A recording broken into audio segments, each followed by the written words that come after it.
151 లక్షల కోట్ల రూపాయలు. దాదాపుగా 60 సంవత్సరాలు 63 సంవత్సరాలు పదులలో ప్రధానమంత్రులు చేసిన అప్పులు 50 లక్షల కోట్ల రూపాయల అప్పు అయితే ఇన్ని ప్రాజెక్టులు కట్టిండ్రు, ఇన్ని రైల్వే లైన్లు వేసిండ్రు, ఇన్ని నేషనల్ హైవేలు వేసిండ్రు, ఇంత ఇన్ఫ్రాస్ట్రక్చర్ ఇచ్చారు, లక్షలాది గ్రామాలకు విద్యుత్తునిచ్చారు, లక్షలాది గ్రామాలకు విద్యనిచ్చారు, లక్షలాది గ్రామాలకు తాగునీరుని అందించారు, లక్షలాది గ్రామాలకు సాగునీరు అందించారు. మరి 14 సంవత్సరాలలో మీరందరు అకాడమిషియన్స్, ఎకనమిస్టులు ఉన్నారు ఇక్కడ. విమానాశ్రయాలు ఏమైనా మనకు కొత్తగా వచ్చినాయా? రైల్వే లైన్లు ఏమైనా కొత్తగా వచ్చినాయా? విపరీతంగా ఏమైనా పోర్టులు వచ్చినాయా? ఎయిర్పోర్ట్లు ఏమొచ్చినాయి? కానీ ఈ 12 సంవత్సరాలల్లో ఈ దేశం నిన్నగాక మన పార్లమెంట్లో సమాధానం ఇచ్చినప్పుడు ఈరోజు దేశం యొక్క అప్పు 201 లక్ష కోట్ల రూపాయల అప్పు ఈరోజు ప్రత్యక్షంగా ఈ దేశం మీద ఉన్నది. ఎట్లయితే 8,11,000 కోట్ల రూపాయల అప్పు తెలంగాణ మీద ఉన్నదో భారతదేశం మీద 201 లక్ష కోట్ల రూపాయల అప్పు ఉన్నది. మరి అయినా ప్రధానమంత్రి ఆనాటి పండిత్ జవహర్లాల్ నెహ్రూ గారిని, రోటీ కపడా और మకాన్ అన్న ఇందిరాగాంధీ గారిని, పేదలకు కూడు గూడు నీడ అన్న గొప్ప వ్యక్తులను, దళితులు, గిరిజనులు, ఆదివాసీలు, మహిళలు గొప్పగా కొలుచుకునే నాయకులను కూడా విమర్శిస్తూనే ఉంటారు. ఆ విమర్శల్నే మనం దృష్టిలో పెట్టుకొని ఆ విమర్శలతో మనం బాధపడి పని చేయకుంటూ ఉంటే ఈ దేశం ముందుకు సాగదు. స్వతంత్రం వచ్చినప్పుడు ఒక మనిషి యొక్క సరాసరి జీవన ప్రమాణం, ఒక మనిషి యొక్క life span the time of freedom 32 years. 32 సంవత్సరాలే ఒక మనిషి యొక్క యావరేజ్ లైఫ్ స్పాన్ మనకు స్వతంత్రం వచ్చినప్పుడు. ఈరోజు లాస్ట్ ఇయర్ రిపోర్ట్స్ వచ్చినాయి, 73 సంవత్సరాలు ఒక మనిషి average life span. Today 73 years. 32 సంవత్సరాలు ఒక మనిషి యొక్క లైఫ్ స్పాన్ నుంచి 73 సంవత్సరాలకు మనకు పెంచడం. గోయింగ్ ఫార్వర్డ్ అది 100 years కూడా కావచ్చు. ఈ ఫౌండేషన్ వేసింది ఎవరు? ఈ ఆలోచనలోనే విధానాలుగా మార్చిన వాళ్ళు ఎవరు? ఆ విధానాలు ఈరోజు సత్ఫలితాలను ఇస్తున్నాయా లేవా? చిన్న చిన్న సంఘటనలను చూపించి గొప్ప గొప్ప విజయాలుగా మాట్లాడుకుంటే, ఆనాడు జరిగిన యుద్ధంలో చైనాను ఓడించి, ఆనాడు జరిగిన యుద్ధంలో పాకిస్తాన్ ఓడించి, పాకిస్తాను కలిసి ఉంటే ఈ దేశ మనుగడకు ప్రమాదంగా మారుతుందంటే పాకిస్తాన్ని చీల్చి 2 దేశాలుగా, బంగ్లాదేశ్గా పాకిస్తాన్గా చీల్చి ఆ దేశాన్ని అన్ని రకాలుగా బలహీనపరిచి భారతదేశ సార్వభౌమాధికారాన్ని నిలబెట్టిన ప్రధానమంత్రి ఎవరు మీకు తెలీదా? నేను చెప్పాలా? అలాంటి గొప్ప వ్యక్తులను కూడా ఈరోజు విమర్శిస్తారు. దాని గురించి మనమేం పెద్దగా ఆలోచన చేయాల్సిన పని లేదు. కాలక్రమేణా ఆహార సమస్య తీరింది, విద్యా సమస్య తీరింది. ఈరోజు మీరందరూ తండాలలో, గూడాలలో, మారుమూల పల్లెల్లో చాలామంది మీరు సింగిల్ టీచర్స్ ఉన్నారు. ప్రతి గూడెంలో సింగిల్ టీచర్, ప్రతి 2 కిలోమీటర్లకు ప్రాథమిక పాఠశాల, ప్రతి 5 కిలోమీటర్లకు ప్రాథమిక ఉన్నత పాఠశాల, ప్రతి 10 కిలోమీటర్ లోపల ఒక ఉన్నత పాఠశాల, ప్రతి మండలంలో జూనియర్ కాలేజ్, ప్రతి నియోజకవర్గంలో డిగ్రీ కాలేజ్, ప్రతి రెవెన్యూ డివిజన్లో ఇంజనీరింగ్ అండ్ మెడికల్ కాలేజ్, 10 ఆనాటి ఉమ్మడి జిల్లాలకు 10 యూనివర్సిటీలు. వీటన్నిటిని కూడా ఏ ప్రభుత్వంలో ప్రణాళికలు సిద్ధం చేసినరో, ఏ ప్రభుత్వంలో డిఎస్సి నోటిఫికేషన్లు ఇచ్చినరో, ఏ ప్రభుత్వంలో ఉపాధ్యాయుల నియామకాలు జరిగినాయో మీరు ఒకసారి చరిత్రను తిరిగేయండి. రెసిడెన్షియల్ స్కూల్స్ మొట్టమొదటిసారి పివి నరసింహారావు గారు హెచ్ఆర్డీ మినిస్టర్గా ఉన్నప్పుడు ప్రారంభించారు. నల్గొండ జిల్లాలో ఉన్న రెసిడెన్షియల్ స్కూల్.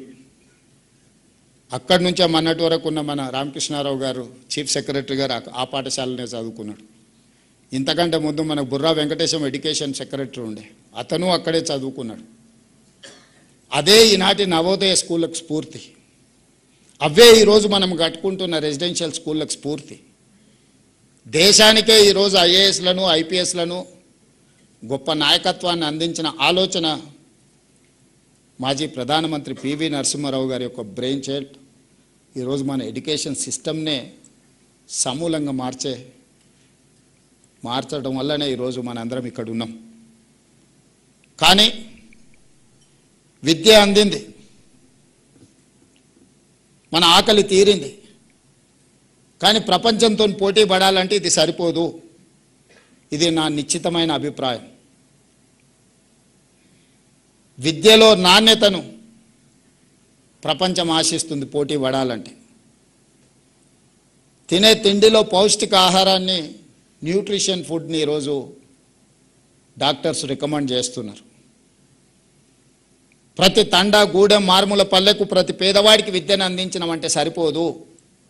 ఆ పేదవాడిని ప్రపంచంతో పోటీ పడే విధంగా ప్రపంచంలో జరుగుతున్న పరిణామాలను అర్థం చేసుకొని ఎవరినైతే మనం ఆదర్శంగా తీసుకున్నామో ఈరోజు German, Japan, South Korea, Finland or China, నేర్చుకోవడమే కాదు నేర్చుకున్న వాళ్ళతో పోటీ పడే విధంగా తెలంగాణను తీర్చిదిద్దడమే ఈ ప్రభుత్వం యొక్క లక్ష్యము, ఆలోచన. దానికి ప్రతినిధులు మీరే. ఆనాడు పండిత్ జవహర్లాల్ నెహ్రూ గారు ఆలోచన చేసినా దాన్ని అమలు చేసింది మీలాంటి ఉపాధ్యాయులు, లేకపోతే మీలాంటి ఇంజనీర్లు. ఈరోజు నేను ఏదైనా ఆలోచన చేసినా నేను కేశవరావు గారు తెలంగాణ సమాజం పట్ల సంపూర్ణమైన అవగాహన నుండి మేధావులు అని చెప్పగలిగిన వాళ్ళు నా దృష్టిలో ఇద్దరే. ఒకటి జయపాల్ రెడ్డి గారు, రెండు కేశవరావు గారు. నాకు పరిచయం ఉన్న దాంట్లో. నాకు పరిచయం లేని వాళ్ళు మేధావులు ఉండొచ్చు, నేను మేధావులు లేరని వాళ్ళని ఎవరిని తగ్గిస్తలేను. మళ్ళీ ఇది వివాదానికి దారి తీయకుంటే చెప్తున్నాను. జయపాల్ రెడ్డి గారిని ఇందులో భాగస్వామ్యం చేయడానికి వారు లేరు. అందుకే కేశవరావు గారిని విద్యా సంబంధించిన అంశాలు క్షుణ్ణంగా మీరు పరిశీలించండి, మీరు పూర్తి స్థాయి సమయం ఇవ్వండి. నేను సమయం ఇచ్చిన రాజకీయ పరంగా పొలిటికల్ ఎగ్జిక్యూటివ్ జాబ్ మాత్రమే నేను చేయగలను. ఎగ్జిక్యూటివ్ ఎడ్యుకేషన్ అందించాలంటే మీ సహకారం కావాలి, మీరు బాధ్యత తీసుకోండి అని కేశవరావు గారిని రిక్వెస్ట్ చేసి ప్రభుత్వ సలహాదారుడుగా ముఖ్యంగా విద్యాశాఖను వారి పర్యవేక్షణలో ఈరోజు ఈ ప్రభుత్వం ముందుకు తీసుకెళ్తుంది. అందుకే ఈరోజు పిల్లల్ని బడికి తేవడం, బడికి వచ్చిన పిల్లల్ని ప్రయోజకులను చేయడం చాలా క్యాజువల్ యాటిట్యూడ్లో మనం తీసుకుంటూ వచ్చినాం. ఎందుకంటే గత ప్రభుత్వాలు కానీ ప్రభుత్వంలో ఈరోజు కూడా వెల్ఫేర్ అనే దానికి ఉన్న ప్రాధాన్యత లేదు. ఓట్లను సాధించుకునే ఆలోచనలకు అనుకూలమైన నిర్ణయాలు ప్రభుత్వాల మొదటి ప్రాధాన్యతలో ఉంటున్నాయి. అవి అవసరమే, అధికారం ఉంటేనే ఇవన్నీ చేయగలం. కానీ అధికారంలోకి వచ్చిన తర్వాత కూడా అన్నీ అవే చేస్తే కూడా ఈ సమాజానికి అన్యాయం జరుగుద్ది. పేదవాడికి ఇల్లు ఇచ్చి ఉండొచ్చు, పెన్షన్ ఇచ్చి ఉండొచ్చు, పేదవాడికి రేషన్ బియ్యం ఇచ్చి ఉండొచ్చు, పేదవాడికి అసైన్మెంట్ భూములు ఇచ్చి ఉండొచ్చు. మేము రీసెంట్గా రాష్ట్ర ప్రభుత్వం సిపెక్, మీరే భాగస్వాములు అందులో, social economic education employment and political caste survey మనం చేస్తే 56 కాలమ్స్లో నింపిన తర్వాత వాటిని ఒక క్రమ పద్ధతిలో పరిశీలిస్తే వెనుకబాటుతనానికి ఆస్తి లేకపోవడం కాదు అని చెప్పి ఒక క్లాసిక్ ఒక ఫైండింగ్ వచ్చింది. వెనుకబాటుతనానికి వాళ్ళకుండే ఆస్తుల అంతస్తులతో సంబంధం లేదు. గ్రామీణ ప్రాంతాలలో కొంతమంది దగ్గర 20-30 ఎకరాల భూమి ఉంది, లేకపోతే 200-500 గొర్రెలు, మేకలు, బర్రెలు ఉన్నాయి. కానీ సమాజంలో అత్యంత వెనుకబాటుతనాన్ని వాళ్ళు అనుభవిస్తున్నారు. కొంతమందికి ఇల్లు లేదు, భూమి లేదు, ఏమీ లేదు. కానీ సమాజంలో చాలా ఎలీట్ క్రౌడ్ కింద వాళ్లకు గుర్తింపు, గౌరవం ఉంది. ఈ రెండింటిని నేను మా అధికారులతో మాట్లాడి ఏంది డిఫరెన్స్ అని, సార్ ఆస్తి ఉన్న వాళ్ళకు చదువు లేదు, వాళ్ళు అత్యంత వెనుకబాటుతనాన్ని అనుభవిస్తున్నారు మానసికంగా. కానీ ఒక దళితుడో, ఒక గిరిజనుడో, లేకపోతే ఒక ఆదివాసియో బాగా చదువుకొని ఒక డాక్టరు, ఒక ఇంజనీర్ గానో, ఒక లాయర్ గానో, ఒక ఐఏఎస్ గానో రాణించి సమాజంలో అత్యంత ముందల నిలబడ్డాడు. అతనికి ప్రభుత్వం మీద ఆధారపడే అవసరమే లేదు, అతనే 10 మందికి సహాయాన్ని అందించే పరిస్థితి ఉంది.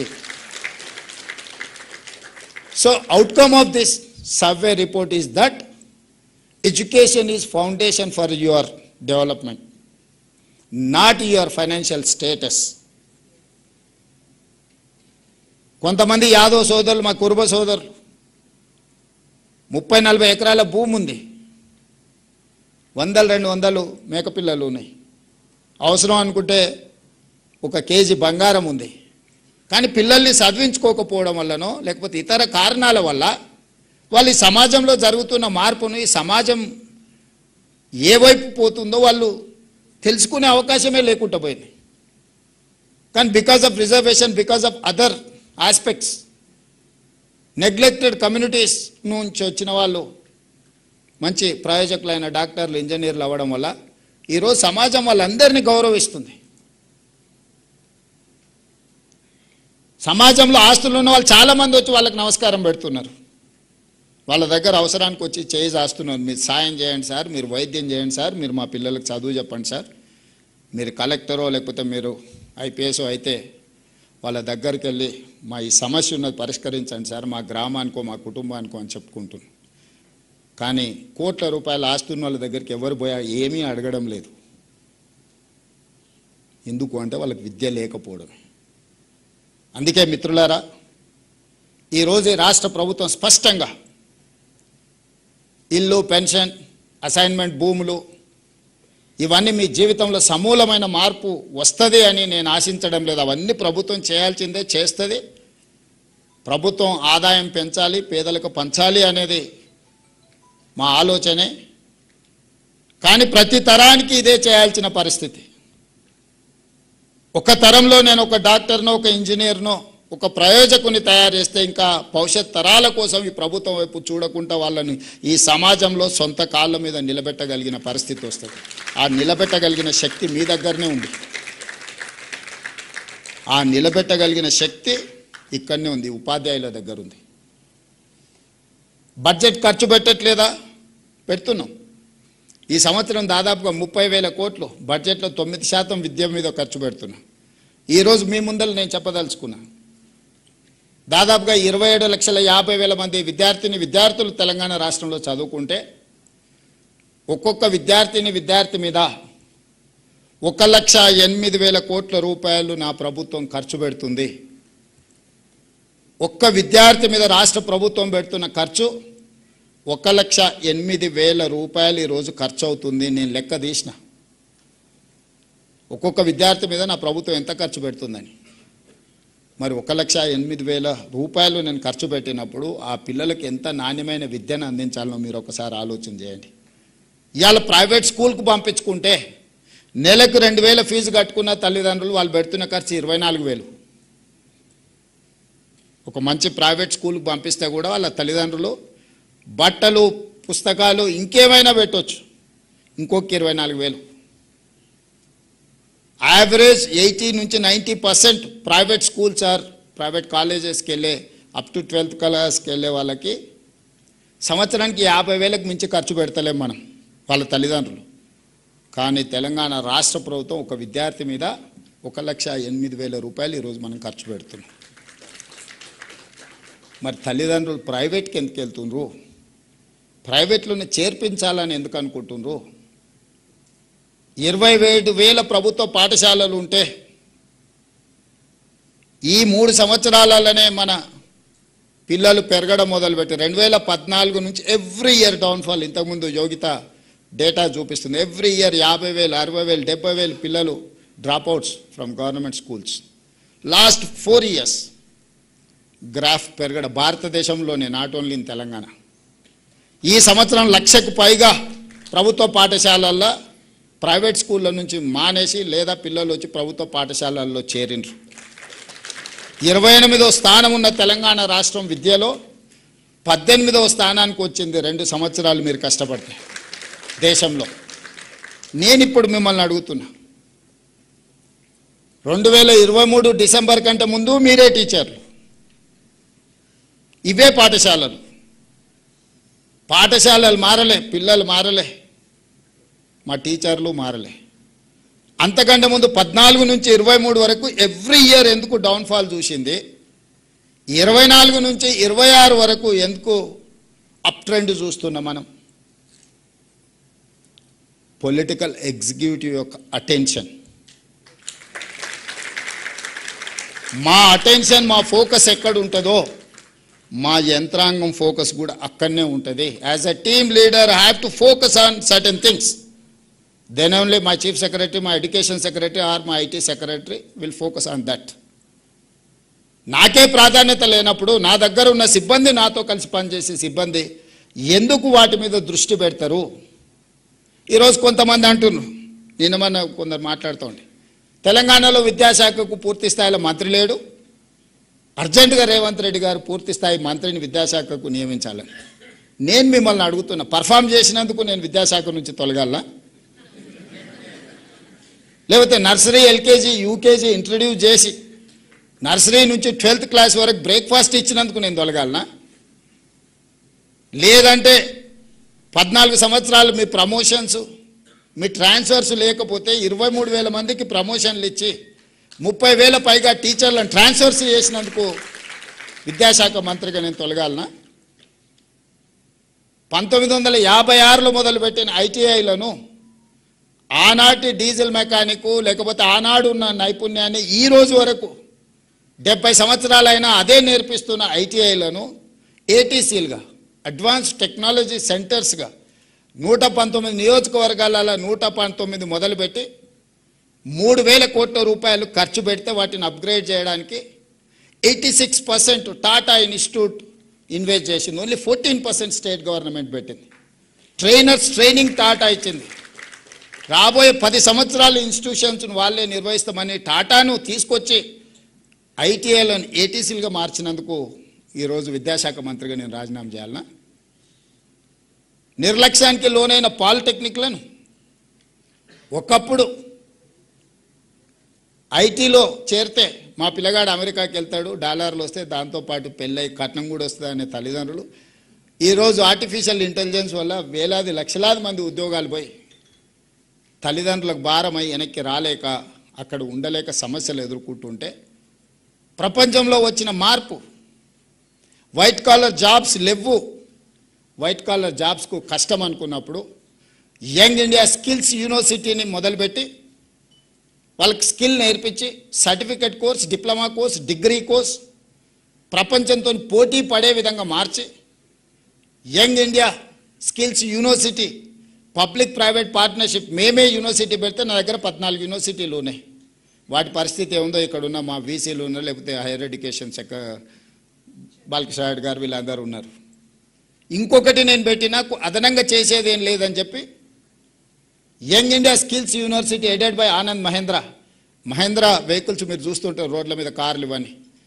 Mahindra group of companies chairman మన young India skills university chairperson ఈరోజు. Board of directors, Reddy labs CEO one of the board of director, Apollo hospital CEO one of the director.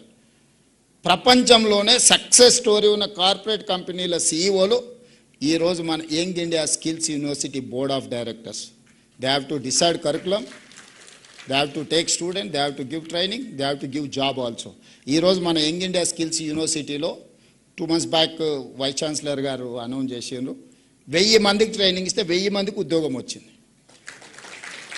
Boath ఆదిలాబాదులో ఏటీసీలో training పోయిన అందరికీ టాటా కంపెనీలోనే ఉద్యోగం వచ్చింది. వీటన్నిటిని లేబర్ డిపార్ట్మెంట్లో ఐటీఐలు, పాలిటెక్నిక్ వచ్చేసి టెక్నికల్ ఎడ్యుకేషన్, స్కిల్స్ యూనివర్సిటీ వచ్చేసి ఐటీ అండ్ ఇండస్ట్రీస్ కింద ఉంటే వీటన్నిటిని సింగిల్ అంబ్రెల్లా కిందకి తీసుకొచ్చి యంగ్ ఇండియా స్కిల్స్ యూనివర్సిటీ అండర్లోనే పాలిటెక్నిక్, ఏటీసీలను, ఐటీఐలను అన్నిటిని ఒక దగ్గరికి తీసుకొచ్చి hundreds of crores దాని మీద ఖర్చు పెట్టి పిల్లల్ని ఎంపవర్ చేసి వైట్ కాలర్ జాబ్లని రీప్లేస్ చేయాలంటే బ్లూ కాలర్ జాబ్ అంటే స్కిల్, నైపుణ్యం. విద్య నైపుణ్యం కాదు. Language is not knowledge. Language అనేది ఒక కమ్యూనికేట్ చేయడానికి. అమెరికాలో బిచ్చమెత్తుకునేటోడు కూడా ఇంగ్లీష్లో మాట్లాడతాడు. చైనాలో ఇంగ్లీష్ వచ్చిన వాళ్ళు 10% కూడా వెళ్ళరు, జర్మన్లో కూడా hardly 10%. You go and see South Korea. మరి చైనా, జర్మన్, సౌత్ కొరియా ప్రపంచాన్ని ఎట్లా శాసిస్తుంది ఇంగ్లీష్ రాకపోతే? ప్రపంచాన్ని ఈరోజు